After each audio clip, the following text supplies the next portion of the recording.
Oke, selamat datang kembali ya. Eh, Ibu udah ketemu kasusnya itu, yaitu di tanggal 21 mengenai tanggal 20 maksudnya diterima pembayaran dari toko toko Brawijaya faktur tanggal 8 Maret ini, 8 Januari ini maksudnya 8 Maret dengan memberikan diskon 1%. Kita lihat dulu ya riwayatnya di FA Brawijaya. Sebelumnya kan dia ada retur tuh 4 juta. Kemudian saldo utangnya tinggal 5.400.000. Jadi kita menyelesaikan lunasan untuk 5.400.000 ini sehingga jadi 0. Oke, kita mulai ya di jurnal penerimaan kas. Jadi kita tulis piutangnya 5.400.000, kemudian mendapatkan diskon 1% dari angka ini, sehingga jika 5.400.000 dikurangi 54.000 itu sama dengan kasnya adalah 5.346.000. Oke, kita mulai centang aja dulu ya. Centang, ini juga centang, lupa ibu. Kemudian di sini juga centang. Oke, selesai.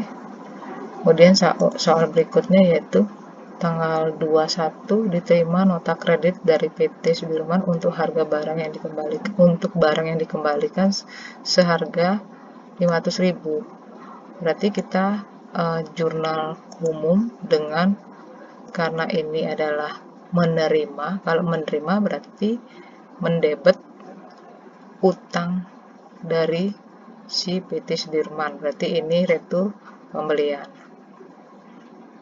Oke, kita catat ya di di jurnal umum.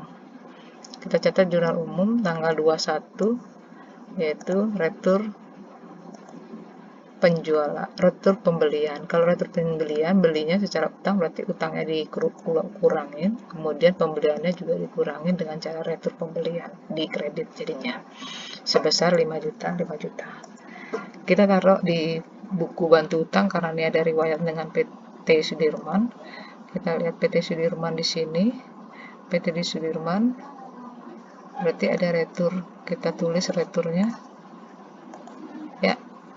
Returnya adalah 500.000, misalnya 500.000 harusnya. Kemudian di sini kita salah tulis saldo utang, berarti returnya ini kita lihat soalnya, returnya adalah 500.000, berarti sini saldonya adalah 6.700.000. Karena riwayat sebelumnya ya, ini dia ada riwayat sebelumnya yang punyai utang yang ibu bilang di NSP itu. Jadi kalian taruh aja 6.700.000 ini supaya saldonya 0. Kemudian kita lanjut lagi, yaitu jangan lupa nanti centang juga ya. Kemudian tanggal 22 dijual secara kredit kepada FA Diponegoro barang dagang dengan harga 1 juta. Berarti dijual barang dagang secara kredit, kita perlu jurnal penjualan dengan buku bantu piutang.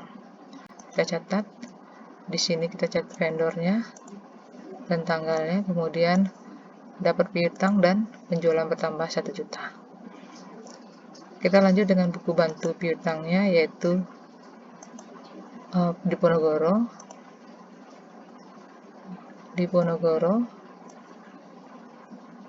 Oke. Nah, ini 1 juta. Jadi saldo piutangnya untuk debitur di sini, debitur Diponegoro yaitu sebesar 1 juta. Debit.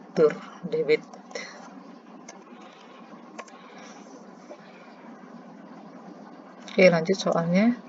Kemudian tanggal 23 dibeli dari PT Sudirman barang dagang dengan total faktur 6 juta. Kalau dengan total faktur berarti kita perlu jurnal pembelian karena ini pakai kredit. Jadi pembelian dengan buku bantu utang. Kita catat ya. Oke.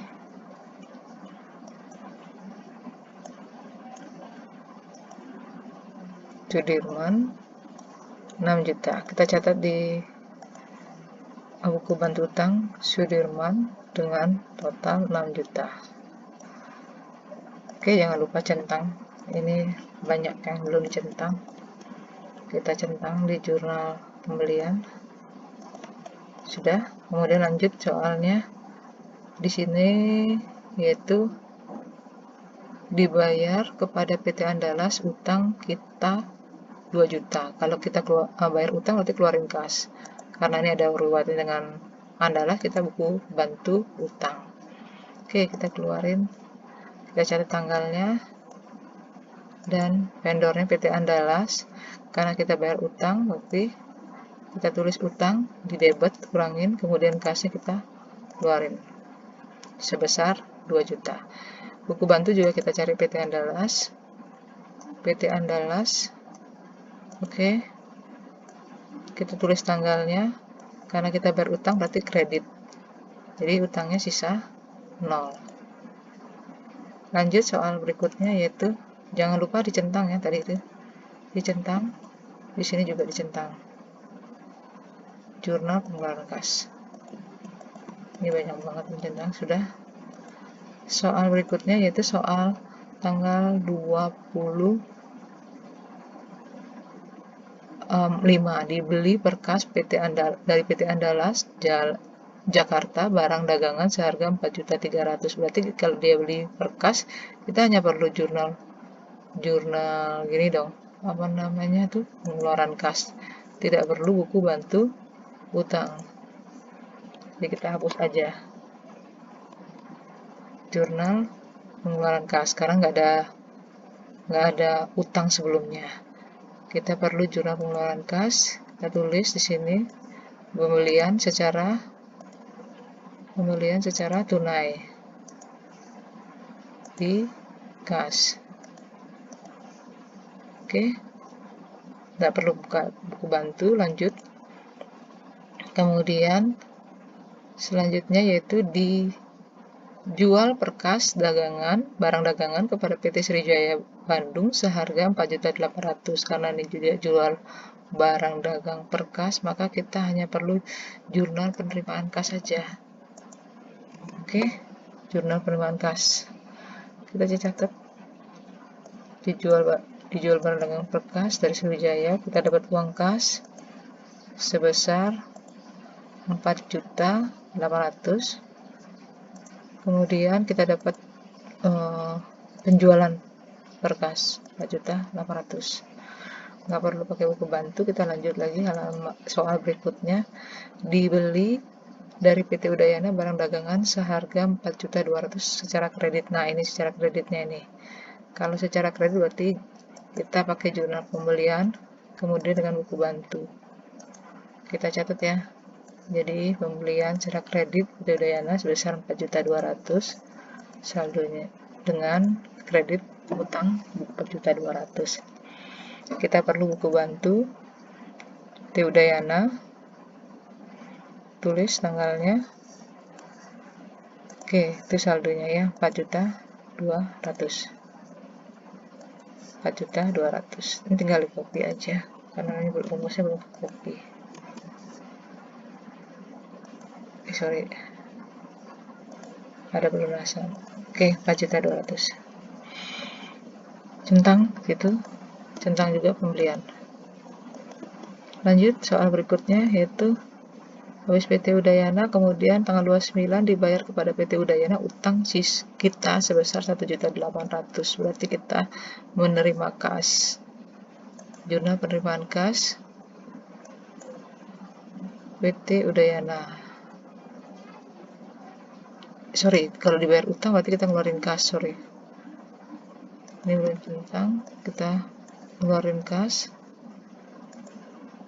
utang kita, kemudian kita ngelunasi utang, kemudian di utang kas di kredit 1.800.000. Kita pakai buku bantu utang karena kita ngelunasin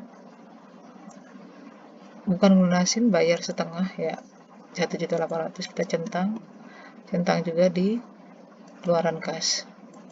Lanjut soal berikutnya yaitu tanggal 30 yaitu dibeli berkas office supplies atau perlengkapan kantor 12.000 dan store supplies 25.000. Ini di jurnal pengeluaran kas ya. Ini nggak perlu buku bantu sebenarnya. Kita pakai jurnal pengeluaran kas. Sebentar, dijual ya nggak perlu. Jurnal pengeluaran kas kita catat di sini. Kita catat di sini yaitu pembelian,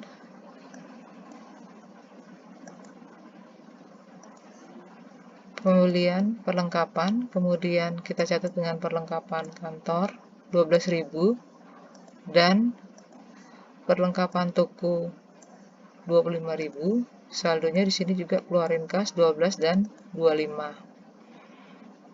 Oke. Kita stop dulu ya. Soal berikutnya banyak pengeluaran kas, nanti kita lanjut lagi.